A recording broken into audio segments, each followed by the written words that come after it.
Hi guys, welcome back to my YouTube channel. Hope you're all doing well.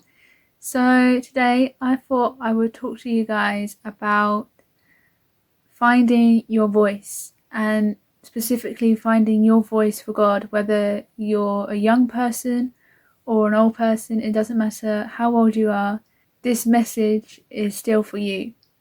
So to start off, I have 3 pieces of paper here where I have written down 3 obstacles that I have had to face in my life. These are the 3 main obstacles. And so for each point that I will be sharing with you guys in sharing your voice, each of those points is what I've learned through these obstacles. And so in order to find your voice, you need to first acknowledge your obstacles, and I'll be going through them a video at a time, because if I did it all in one video then it will be very long and there's a likelihood that you may lose focus after a while with what I'm trying to tell you. So the first point that we'll be looking at for this video is being afraid of judgment. So in school, I have been afraid from time to time to tell my friends that I'm a Christian, because you don't know how they will react. You don't know if they will view you different if they know you're a Christian compared to if they don't know. And yet during the time that I was afraid of other people's opinions and judgment, I gradually learned that you don't have to be loud to have a voice. And so in 1 Kings 19 verse 11 to 12, we have the conversation between God and Elijah. And so it says, "Go out and stand before me on the mountain," the Lord told him. And as Elijah stood there, the Lord passed by, and a mighty windstorm hit the mountain. It was such a terrible blast that the rocks were torn loose, but the Lord was not in the wind. After the wind there was an earthquake, but the Lord was not in the earthquake. And after the earthquake there was a fire, but the Lord was not in the fire. And after the fire there was the sound of a gentle whisper. Now that is the key part of the verse, a gentle whisper. Keep that in mind. So in order to have a voice, you would think that you would need volume, and in order to be heard you would think that you need to be loud. But sometimes the best way is Chinese whispers, without people messing it up in the middle or at the end. Because even if one story was aimed to encourage one person, have you ever thought about how it could influence more than one person if your story was shared amongst those who need to hear it the most? Which is why I'm doing this YouTube channel, for you guys, to inspire you and encourage you.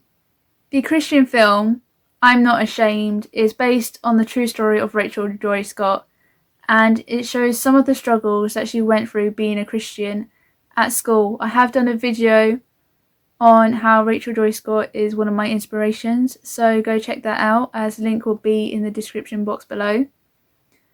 And so her story inspired me over a period of time to build up the courage to talk to my friends about my faith. And at first it was hard because I didn't know how they would react. But you wouldn't know how someone would react unless you take the risk. And sometimes people may surprise you. So going back to the key part of this verse, where there was the sound of a gentle whisper, we know that that was God. Despite having all of the natural elements at his disposal to make a point, he didn't shout, he whispered. And I'm going to keep repeating this to get it in your head. You don't need to be loud for someone to hear you. Being loud often leads to arguments with who's right or wrong, and so no one would take in anything that anyone would have to say unless you just have a general conversation with them, where you can try to understand each other's beliefs rather than forcing it down each other's throats. Because arguing isn't going to get you anywhere or solve anything, and an example of this is the fact that the majority of my friends at school are atheists.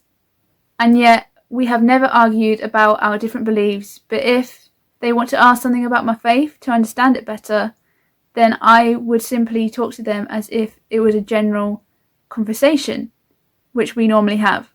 And so once you've realised that you don't have to be loud to speak, that fear then becomes comfort in knowing that you now get to be yourself without feeling as though you have to hide your faith, because in order to be yourself, you have to first express yourself, and one way of doing that is by being open about your faith. And once you've done that,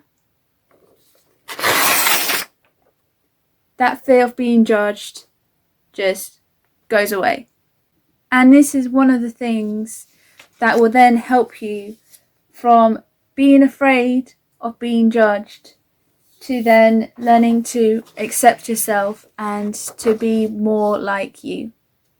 And that is the message that I'm trying to bring. In order to find your voice, keyword, you have to first be you. Otherwise, how are you going to make a difference if you're using someone else's voice? If your voice is being influenced by someone else and is not being true to who you are. Being you means a lot more than mirroring someone else. I will be uploading videos on another 2 points with finding your voice. But like I said, I thought I would break these up for you guys to make it easier and make it more specific to you with what you struggle with and with what barriers you are facing that stop you from finding your voice, stop you from discovering your voice for God. And on that note, I will see you guys on the next one.